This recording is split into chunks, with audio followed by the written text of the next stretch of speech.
বেশ কিছু গোয়েন্দা রিপোর্ট সামনে এসেছে এবং সেখানে বলা হচ্ছে যে সেভেন সিস্টার্সে আঘাত হানতে নাকি বিভিন্ন ছক কষা হচ্ছে।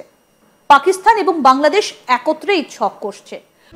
নোবেলজয়ী অর্থনীতিবিদ ডক্টর মোহাম্মদ ইউনূসের নেতৃত্বে এক অপ্রতিরোধ্য গতিতে এগিয়ে যাচ্ছে বাংলাদেশ। আর বাংলাদেশের এই এগিয়ে যাওয়া দেখে ভয়ে কাঁপছে ভারতের প্রধানমন্ত্রী নরেন্দ্র মোদী।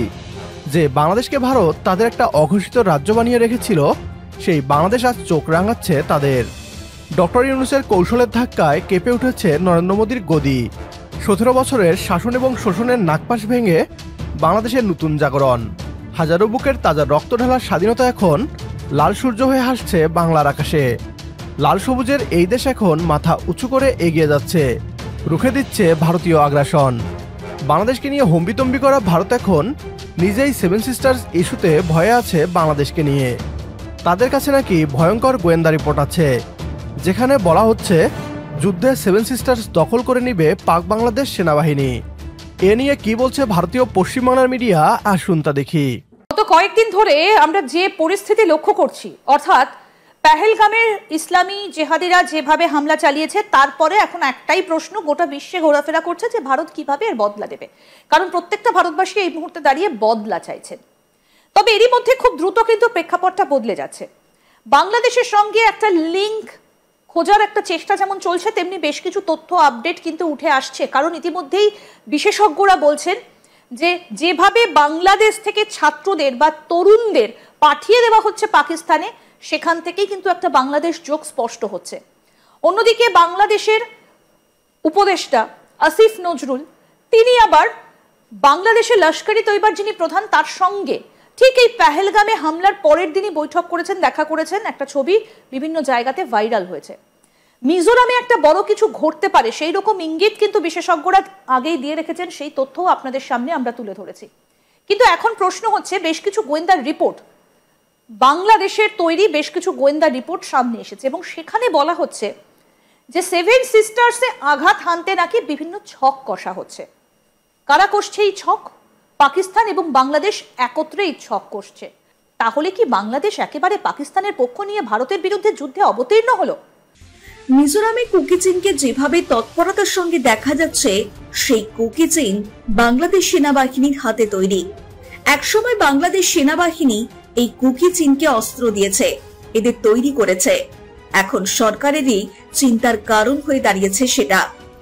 আরাকান আর্মি বা এরকম কয়েকটি মায়ানমারের বিচ্ছিন্নতাবাদী দলগুলিকে বাংলাদেশের সেনা আমেরিকার সহায়তায় মোহাম্মদ ইউনূসের নির্দেশে এদের মদত যোগাচ্ছে বলে খবর। অন্যদিকে বাংলাদেশ যুদ্ধক্ষেত্রে প্রস্তুতি নিচ্ছে। যখন ভারত পাকিস্তান যুদ্ধের আবহ গোটা দেশে ছড়িয়ে পড়েছে, তখন বাংলাদেশের অন্তর্বর্তী সরকারের প্রধান উপদেষ্টা বলছেন বাংলাদেশকেও প্রস্তুত হয়ে থাকতে হবে, প্রস্তুতির আধা আধি কোনো বিষয় নেই।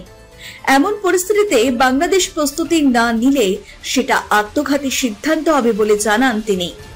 ঠিক কি বলেছেন মোহাম্মদ ইউনূস, শুনুন।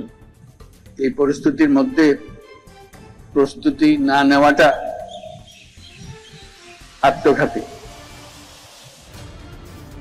এবং প্রস্তুতি নিতে হলে আধা আধি প্রস্তুতির কোনো জায়গা নেই। এটা এমন এক পরিস্থিতি, জয়ই তার একমাত্র অপশন। তবে কি সত্যিই বাংলাদেশ যুদ্ধের জন্য প্রস্তুতি শুরু করে দিল? তবে অনেকেই বলছেন এর মধ্যে বাংলাদেশকে কাজে লাগিয়ে আমেরিকা মায়ানমারে একটি যুদ্ধ চায়। সেখানকার বিচ্ছিন্নতাবাদীদের সাহায্য নিয়ে বাংলাদেশকে ব্যবহারের একটি প্রস্তাব দেওয়া হয়েছে। অনেকেই বলছে এর মধ্যে দিয়ে বাংলাদেশ পরবর্তীকালে যুদ্ধে জড়িয়ে পড়তে পারে। অন্যদিকে বাংলাদেশের প্রাক্তন মেজর জেনারেল আলম ফজলুর রহমান লিখছেন, ভারতের সেভেন সিস্টার্স দখল করা উচিত। যদি তারা পাকিস্তান হামলা করে, অন্তত এটা করা উচিত নিজেদের অস্তিত্ব টিকিয়ে রাখার জন্য।